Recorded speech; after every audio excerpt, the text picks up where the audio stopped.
Hi, everyone. Using small groups within your youth ministry can be a very powerful tool to help your students to engage with one another, to grow in their relationships with one another, and to grow in their relationship with their Savior and with God's Word. I want to invite you to just spend a little time watching this video. This is 8 of our Lutheran Brethren youth worker friends who are doing youth ministry, who have different answers, different ideas about using small groups in a variety of different contexts. I want to invite you to watch this and to possibly consider, hey, is this something that I can use within my own ministry context? Okay, so I'm here with 8 of my friends in the Church of Lutheran Brethren who are doing youth ministry, maybe some other roles in their churches as well.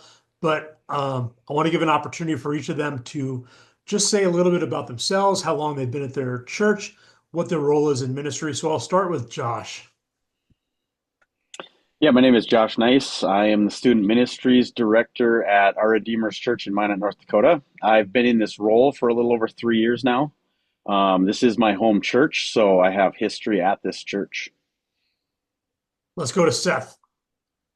Yeah, Seth Vanderley. I work at Living Faith here in Watford City, North Dakota, as Director of Youth and Young Adult Ministry. Been part-time for a few years from like 2020, and then I was full-time here in 2023. So, yeah. Did I miss anything? I think you're good. Size of your ministry, how about that? Yeah. So, we've seen up to like maybe 20, 25 students at the most.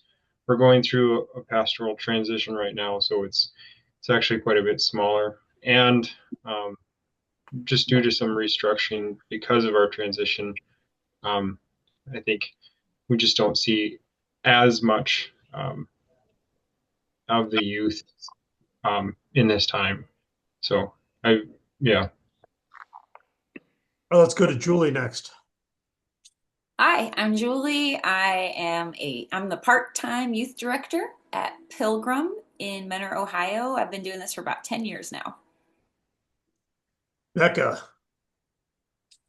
I'm Becca Nadwick. I get to be the Director of Worship and Youth Ministries, Student Ministries here at Word of Life in Le Sueur and New Prague. I've been in my position for, it'll be like 3 years and a couple days. And if every single middle schooler and high schooler comes, we're probably around 50. But I've got on average about 25 middle schoolers and about 20 high schoolers. Andrew Little. Hey, I'm Andrew. I'm in Mount Bethel, Pennsylvania. I am the full-time youth director here, and I've been here for 16 years. And probably on a weekly basis, we see probably about 12 kids at both junior high and 12 kids at senior high. And maybe about 50 or more kids just kind of come through our program through the various things that we have. Josiah. Yeah, Josiah Milter. I'm the Youth and Young Adults pastor at Bethel Lutheran Brethren Church in Fergus Falls, Minnesota. For our J High program is about 50 kids, and our high school program is probably around 100 kids per week. So it's pretty good. I've been here since 2022, so in year 3 of ministry. Conan, how about you? Yeah, my name's Conan Hirsch, Creative Arts Student Ministry Director here at Victory Lutheran Church in Jamestown, North Dakota. Originally from Bellingham, Washington area. My wife and I have been out here doing ministry for a little over 5 years now, and been loving it. We've been having we've had some great numbers over the years. Currently, right now, we're probably about, let's say 15 to 20-ish, just depends on the night. We're kind of going through a little bit of a transition with older high school kids graduating. We also lost a student to Hillcrest, which is also kind of like it's awesome, but we miss those students awesome. So I hope that's treating you well, Josiah. But yeah, so we have about 15 to 20 kids, and a lot of them are middle school age kids, which has been fun. Eric. Yeah, I'm Eric Johnson, Director of Students and Their Families full-time at Bethesda in Eau Claire, Wisconsin. This is my 9th year on staff in Bethesda. And we run about 80 kids on a Wednesday night average attendance. So we're talking about using small groups in youth ministry. So we're going to, first question, just kind of show of hands, because I already know that some of you do and some of you don't, but who uses small groups within their youth ministries? 1, 2, 5, couple of, no. Okay, good. So for those of you that do, how do you use your small group time? Like, what's the purpose of it? Is it to follow up on lesson discussion? Is it to kind of talk about what's going on in students' life, prayer? What would you say to that? Well, I guess I can give it a go here. I should mention the size of my youth group. I forgot to do that. We are about 55 in attendance on a Wednesday for middle school, about 35 in attendance for high school. In both middle school and high school, we use it as a point to connect initially, do life updates, build some relationship. We do some small group outings to help facilitate that growth or that bonding. And then we move into the lesson follow-up. Let's break down this lesson. Let's ask them questions. Let's try and help the kids participate in the lesson. And then we break and go back to large group for a wrap up. Yeah, I'll echo what Josh said. Our small group time is a time to connect, and we connect in 3 ways: to each other, to the word, and then prayer is kind of what we instruct our small group leaders to do. So right away, we connect with each other. Oftentimes, we start off our time with highs and lows. That's the way, the connection point that kids are used to that. Different groups call it different things, but in reality, it's a touch point. And then getting into the word, into the discussion of what we talked about at large group. So reading the passage that we read and answering some questions from that, and then also a time in prayer. And from junior high to senior high, what does that look like? Well, junior high, sometimes it's less questions and less prayer, sometimes, unfortunately, and more connecting. But oftentimes we always and then we have some discipleship groups that are happening with our junior and seniors right now, that they're not even doing highs and lows because they're saying we don't have enough time in the word, which is awesome to hear. So it kind of depends on which group and what does that look like exactly, the nuts and bolts of it. But it's cool to see. Yeah, I use small groups quite a bit differently, actually. So we don't do small groups every week. We do them about once a month. And I do only do them with my high schoolers. My middle school is middle school ministry and confirmation at the same time. So there's less flexibility with my middle school, but with high school, so about once a month, we'll do small groups, and we use it as an opportunity for them to not only connect with each other. A lot of them are friends at school, so they don't really need more of that. But I really use it as an opportunity to uplift my student leaders. And so most of our small group time is led by a student. So I will print out like, hey, this is what I'm going to talk about before we split off. And here are some suggested questions. Here are some suggested like auxiliary scriptures that you can reach out to. And it's just a really big opportunity for them to prompt discussion with their peers. So I'll go too, because I'm different than everybody else in how we do our small groups. Middle school is mostly a check-in time, and then we will give them one discussion question that gets them thinking about the topic that they'll get in the teaching time. And then our high school small groups are much different because most of our teaching happens in those, we call them life groups, but small groups. I will do a 5-minute open to the topic, and then we break up into our small groups, and that's where the teaching time happens. I'm just a huge believer that kids learn best by discussion and answering questions and discussing things as opposed to listening to a speaker. So we really use small groups to deliver teaching. So we've heard a little bit of how you're using them. Maybe you've got to think about another church, or like what suggestions would you give to somebody else? But say somebody's in a really small church and maybe they think, I can't use small groups, or my church is small. Like, what's the point of a small group? What would you say to them, or what advice would you give them? I'd say function your teaching time like a small group as opposed to you're leading a large group. So instead of talking and having that smaller group of students sit and listen to you, gather in a circle and read the scripture together and discuss it and talk about how to apply it. Don't try to be a big group if you aren't one already, because that small group method is more effective anyways, in my mind. Yeah, I mean, I'll piggyback on that too, what Eric said. I think if you have a smaller group, and there's times where like for me, like I said, we have like 15, 20 kids showing up, but there's some weeks where like athletics and things get in the way, flu season, so we have like 3 to 5 kids. So I'm not gonna get up and like give like a traditional 10-minute message, but like I might just say, hey, let's get in the circle, kind of like what Eric said, and then ask them questions like that pertain to the message, like give them the scripture handles and like let's dive into this a little bit deeper than what we would maybe do on a normal Sunday because we have the time. I think it's also good to remember that small groups can look like what your youth group needs them to look like. So as much as like, so I was an intern at a church that did it, so it was divided by grade and like, so you had a group of like 5 girl seniors, right? And that won't work with my group. My group is like 80% senior boys. I can't do that, right? But I can just split them in half and force the boys and girls to mix and actually talk to each other. Or I can split them boy girl and send my poor male chaperone to go handle them, right? And so I think it's also I change how we do small groups all the time. I split them in different groups all the time.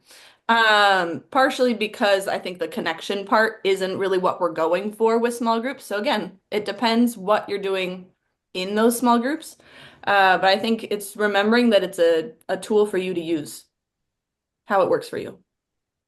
Yeah, we're kind of getting into the second or the next question that I wanted to ask, which is how do you group your group? So I've heard a little bit about that, but anybody else want to throw in there? I heard a little bit of it's random, it's co-ed or it's not co-ed.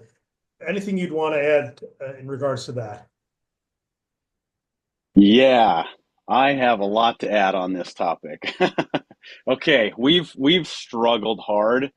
Um, we started with we've always been split gender intentionally.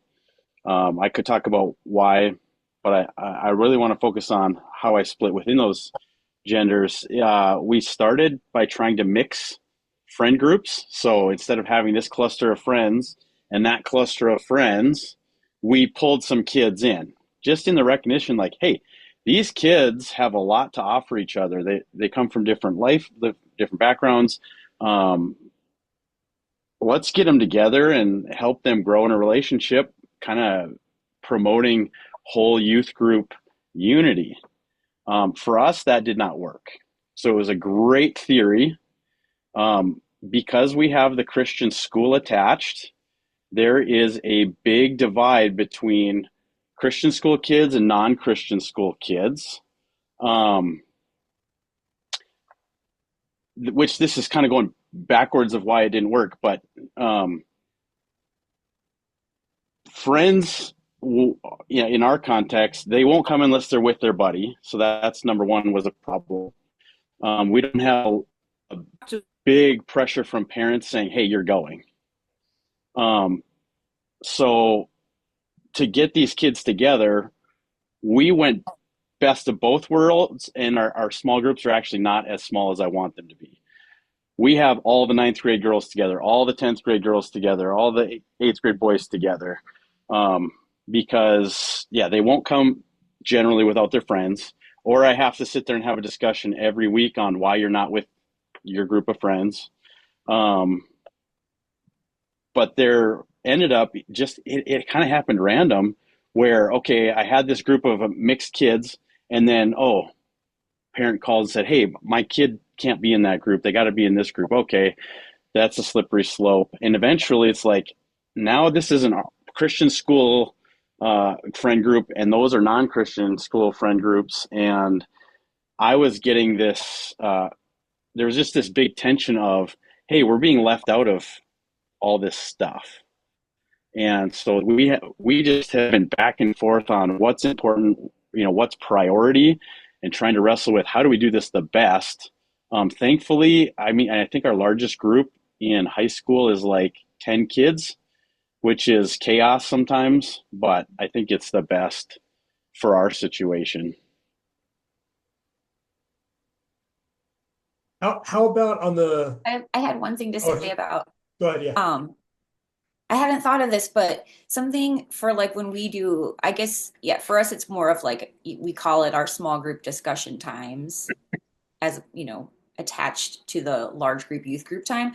But one thing I guess over the last year or so, we started instead of just having like snacks at youth group, we have like people actually like provide dinner and we all like eat like a real meal together and sit down and we've got these like there's little tape like these little round tables. So part because of that whole thing of like when you're trying to designate them to a certain group and they're like I'm going to pretend that I didn't hear you number off that way and I'm going to go over and be with my friends anyway. So for the dinner time it is kind of like sit wherever and we have these like kind of softball dinner discussion questions just so they're like, okay, talk about these things. It kind of primes the pump for the topic of the night, but they're with people they're choosing to sit with. We used to try to like make them sit with certain people at dinner and we just figure, okay, it's fine. Just sit with who you want to sit with. But then after the like teaching time or whatever, like when we get to the discussion time, then it's more of like, now you're going to be directed to a certain group. Like some weeks it's by grade level, some weeks it might be random, and some weeks it might be like the guy girl thing. But it helped, I guess, giving them that chance. Like you can select your group for dinner, but then later we're going to guide you to because I totally get that. Like it's like you want to build community within the whole group instead of just having people talk to the same little group all the time. Do any of you, the groups that you have, they become the same group for the next year? I mean, plus new kids moving in and things like that. But do any of you do anything like that? What do you think of that? That is how we do it. We break them down by grade and gender, and we try to encourage each group has two adult leaders. And in the perfect world, those leaders stay with them all the way through middle school and high school, which we're not always successful at that, but we are at times. And we just see growth year after year that builds upon itself. How does using small groups, how does that impact your volunteers? I think for us here at Victory, like with our volunteer base, it just creates an opportunity for them to like really engage with our kids and be seen as more than just a parent chaperone that's there to basically make dinner for our kids, but like it's an opportunity for them to really pour in and invest in these kids' lives, and I think it's great. A lot of our questions that we use for our small group times, I always tell my leaders like engage with them, answer the questions honestly. Like if you are transparent with them and show them like, hey, there's times where like I struggle with a lot of the same stuff that maybe you're struggling with, you're creating a bond with these guys, and I think it's great. I love seeing it. Perhaps I'll jump in here being a little transparent. I said I don't use small groups, and that's right now I'm not using small groups. I have in the past to varying effect, and probably right now is maybe a struggle in ministry to have a small groups. It's because of the effect it has on volunteers. I'll give out kind of some cautionary tales in that regard. Like we need to be careful when we're talking about how we're splitting up our small groups and things like that. Just to be mindful of who you're giving to whom to be their small group leader. Just you don't want to give the green volunteer leader the freshman boys. For example, you just be mindful of that. Don't send them off to a corner of the church to be responsible to try and get through small group questions or whatever the case may be. Just be aware of that. But yeah, I would also say for me, I can kind of dominate a small group. Like if we're a smaller group and my volunteer leaders are there and we're like, hey, we're not really large enough for small groups right now. Let's just keep one big group. I need to be careful that I'm not like taking away from my volunteer leaders' input on things because then they're going to feel undervalued. Like, why should I come to youth group if Andrew or the youth leader? They're just going to capitalize on the teaching time anyway. They feel like their input isn't as valid or that they're not as appreciated. So definitely something that I've gotten wrong in the past, kind of need to be mindful of. And I know one of the other kind of things to talk about is some of the potential problems and issues. And I appreciate Josh's comments, about what kind of small groups are not. I think kind of keeping in mind that kids are these social creatures who want to be in groups with their friends. I think that that's absolutely valid. We need to be mindful of that. And it's like small group time isn't like your game time. It's not the time to always like try and get everyone to mix and mingle. Maybe I think it is a good thing, like Josh said to be, hey, you know what? They want to be with their friends. They feel comfortable with their friends. Let's keep them in their friend group. And not try and like force force friendships and force relationships. Just let that happen organically and naturally through the small group process. Um, I've also found that sometimes when I reconnect with a leader after a small group, how'd it go? Well, so and so just talked the whole time. They capitalized on the whole, session. They broke up with their boyfriend or girlfriend, and they just like wouldn't stop talking about that, and then it kind of derailed the conversation. So there's certainly some like training elements that kind of need to go into that, like equipping your leaders to be able to say, "Hey, I really appreciate you sharing that. Let's talk about that later. Let's go out for coffee, or you can, follow up with that person later, so that your leaders just have the latitude and training to be able to say that. So just be careful it doesn't devolve into like individual therapy for one person, because other people don't really want to be in that small group as well. So just a couple of kind of cautionary elements. I definitely hear all that for sure. And I need to give credit where credit is due. We do small groups because my chaperones asked for it. So I don't have a ton of volunteers. I didn't want to push them too far, and I didn't want to strain that whatsoever because it is an area that we're struggling in right now is getting volunteers with our students of all ages. And so I had pushed off my plan to do small groups, and they asked me about it and said, "Hey, I think especially like the high schoolers, I think they're ready for this. I think they need this." And so following on in their lead, this is where we went, and I'm very grateful for them. Let me ask you this. There's two directions you can go here.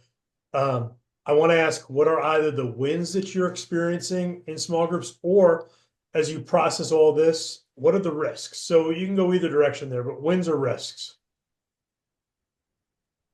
Yeah, I can go. I'll share about maybe a risk or something or another too. There is exactly what Andrew talked about, and Eric talked about it a little bit too. But when it comes to small group leading, in an ideal world, I like to try and find.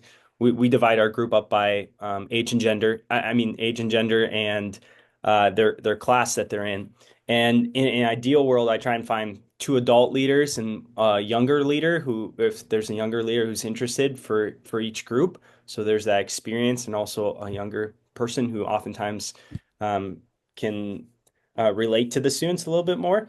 But what can be interesting too is when a small group, when you get into a larger kind of situation like our youth group happens to be, there's some responsibility that comes to those leaders. And of course, you want to set them up for success. You want to um, set the bar high for them, take them out for coffee before they sign up to start helping out. Let them know, hey, this is what it looks like. With our leaders, we have an agreement that we agree to of, hey, this is what I'm holding you to. This is your Wednesday night commitment. It's not like, hey, I have a friend in town. I'm going to dip on youth group. Nope. This is we're asking your commitment to our program. But at the same time, sometimes you can have if leaders are inconsistent, oftentimes that translates into students being inconsistent. So I would say that's a risk that I've seen of sometimes when I've had a leader who has, like Eric talked about, an ideal world, they follow all the way through middle school through high school, and they have the students love a leader, and then they move away or they go and they don't connect with the next leader. It's like, shoot, sometimes that happens, and that's a little bit out of control. But sometimes also I've had a couple instances where I've had a small group leader with our 20 other small group leaders who kind of doesn't follow through on their commitment. And oftentimes, like I said, the consistency of the small group leader can directly affect the consistency of the students too. Again, I want to circle back to the potential risk that I kind of shared as I'm thinking about, the negative side of one person kind of monopolizing the time in a small group. Certainly a potential concern. But at the same time, I know that there have been opportunities where one person has shared, maybe let's say it's the new girl at youth group, and, she's asking all the questions. She's in there with her friends who've invited her to youth group, who have a faith and or have a mature faith. And this is the reason why she's here. They kind of brought her along to be able to experience what Jesus is all about. And then, hey, the youth group leader goes off script, and they're not talking about the topical study that I prepared, but they're taking the opportunity to witness individually to this person. There is opportunity to really see what is and to know what's going on in the lives of these kids in a way that's very difficult uh, to get when you're doing just a small or just a large group, in larger groups. So definitely great opportunity to sort of speak individually to some kids and kind of get a pulse on a much deeper level of what's going on in some of their lives, especially if you're able to keep up with your small group leaders and they kind of are able to kind of report back to you. And again, like I said, you might have an opportunity to really evangelize and share the gospel to someone who's never heard it before, which is unfortunately, at least in my ministry, it can be kind of rare to have kind of just that one-on-one opportunity to witness to somebody. You kind of, are preaching the word every week, but when you have a really chance, you're not just casting a net, you're fishing with a spear, so to speak. Yeah, Mark, you were asking for wins too, right? Yeah. Okay, I don't want to just share a risk, but kind of echoing what Andrew said about some wins of small groups too. I think it's really if you train your small group leaders well, it's really a multiplication process as well. Because in our context, but in any context, it's hard to have meaningful conversations with even 10 students in one night, right? If you're having like when you have small group leaders who are all on the same page, who have been trained and equipped properly, and they have a heart for these students that are in their small group, and they've been set up for success, and they desire to disciple and grow these students in God's word and get to know them and be intentional with them. It's pretty amazing too, because as a youth pastor, like I said, I could probably have 6 good conversations a night, but if you have how many ever small group leaders also intentionally having conversations around God's word about sharing hard things going on in life, they can be praying for each other. That's so incredibly vital and beautifully valuable to your ministry as well. I think I have 2 last questions that I can throw out in front of you.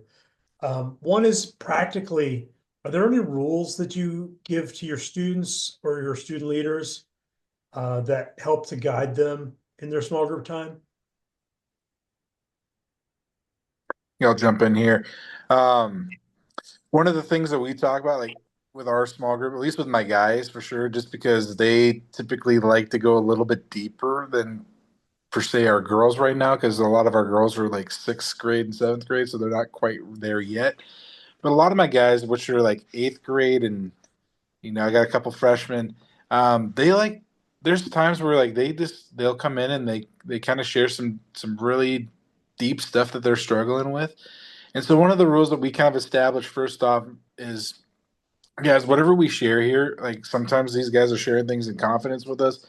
So like what's said here kind of needs to stay here. Of course, like with us as, we youth workers being mandatory reporters, like if the kids' safety is always first and foremost. So like if they're sharing things like, they've had thoughts of like suicide and all those things, like these are things that we have a conversation with them afterwards too. And want to follow up with their parents and get them help if they need it. So those are conversations that we have, but just establishing like, hey, if somebody's sharing something that is pretty intense and, not something you should be talking about outside of the youth group time, like we just have that established, like whatever's said here stays here. I think the other thing that's a good one, and that's probably the main rule that all of us need to have in every small group. That's probably the only rule I have, but we really push respect, respect to listening to each other and hearing each other and commenting appropriately. And that can work really well. Timmy's not listening and say, hey, Timmy, we respect you when you talk and we listen to you. So can you respect, George as he shares? So just kind of having the idea of we're going to treat you the way you want to be treated, and we ask that you treat the rest of the group that same way. Yeah, I love that idea too. I've even like with some of the groups that I've had in the past, like if that's an issue, sometimes using like like a stuffed animal or even like a little ball or something as like your talking stick, can sometimes help. And that's sometimes like I wouldn't say it's like a threat, but like I'll sometimes pull it out like, hey guys, if like you guys keep talking over, like I'm gonna enforce the stuffed animal rule here, and we're gonna start using the teddy bear as our talking stick if this continues. And usually they laugh about it and then they move on and they start respecting. But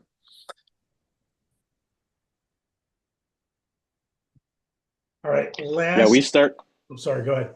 I was just going to say we start the year. The first night we meet of the year, I have my leaders just kind of lay down expectations about respect, about love, but then the real consequences if they're not going to follow that. So it's not just us threatening them. We want that. We want to just say, hey, if you don't shape up, you're out of here. But we want to tell them up front, like, hey, there are consequences. I can't let one of you derail everything for everybody else. And so we talk about that. I've had to sit my ninth grade boys out in the hall, sixth grade boys out in the hall, like, hey, you're taking this time away from everybody else. I can't allow this. So you're going to go sit out in the hall. One student I've said, listen, you've got one more chance or I'm calling your mom. Do you want me to call your mom? No, I don't want to. Don't call my mom. It's like, okay, next time I'm dialing your mom. Like this is, she's going to get you. You're gone. So it's not coming out as a threat because we don't want to create a threatening environment, but clear rules and then following through with what we've established is very important. Just to set it up for how serious that time is, I think is really important. Because like kids can sit through school because there are requirements through school. They come to youth group and it's kind of like party time. Like I don't have to listen. I'm not getting graded. And so to just bring a level of respect and organization and all of that, I think is super helpful. Yeah, it is an interesting thing to navigate, right, Josh? Where it's like, this isn't school, like they can't have fun, but this, you want them to keep coming back, but you also need to have clear boundaries, a clear area of like, hey, what is okay and what's not okay, and setting them up for success in that too. Mm-hmm. This has been great. I love the conversation here. Last question. Any advice, any tips, anything that we haven't covered that you think, hey, this would be really good for me to say? Anything you want to throw out there?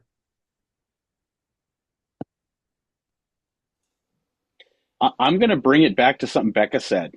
Her group requested small groups. I wouldn't go any direction unless you've felt out the audience. Like talk to your adult volunteers, talk to parents and students, and kind of get a vibe for what students are looking for. The worst thing is to just assume this is what they need and just make it happen. So that goes with how you divide groups, whether or not to have small groups, how often to do small groups. Like as the head of a ministry, let's say, like you probably have the authority to do what you want to do. And some of it you have to, right? Some of it you have to just make a decision. But to really get feedback can go a long ways. I've made some decisions and students be like, hey, like why are we doing this? Like nobody wants to be here for that. Oh shoot, okay. I should probably have, mentioned this ahead of time, and it typically works out a lot better that way. So just always keep that in mind. You have a ton of little resources around you. I think you could probably do an entire seminar on this, but small group questions, like how do you structure your small group questions? I don't know that I'd be able to sit down and say, here's what absolutely works, but I've definitely been in small groups where the questions did not work. You need to be mindful. I mean, I try and go from sort of like looking at it as a funnel, like going from very broad, like general questions, icebreaker questions that everyone can answer, and then kind of going deeper as the questions kind of progress. And I'll put a note on the paper like, hey, this is an icebreaker question. Question number one, parentheses, this leaders, this is an icebreaker question. Don't spend all the time talking about what Marvel superhero you'd be, like move on to the good stuff, and the good stuff is going deeper and kind of taking making it personal.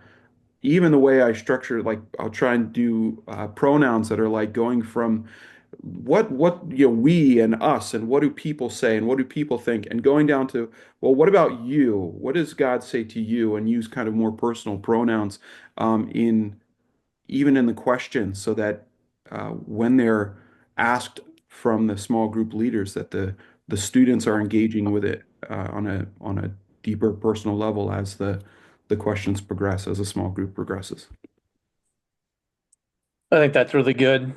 There's a lot in that to unpack, and that was wonderful. The other thing I would say, one of the main points I make to my volunteers in training is you should talk 20% of the time, and kids should be talking 80% of the time. I think one of the mistakes small group leaders make is they think it's their teaching time. And really leading a small group successfully is about crafting and asking and adjusting good questions and letting the kids discuss and leading that discussion. It's not usually about a teaching time. And you have to be careful that some of the kids don't think it's their time to teach as well. You might get, I'm going to say a pastor's kid, who just they go off perhaps and just kind of, so like you're absolutely, like you're saying, you have to learn how to manage that time.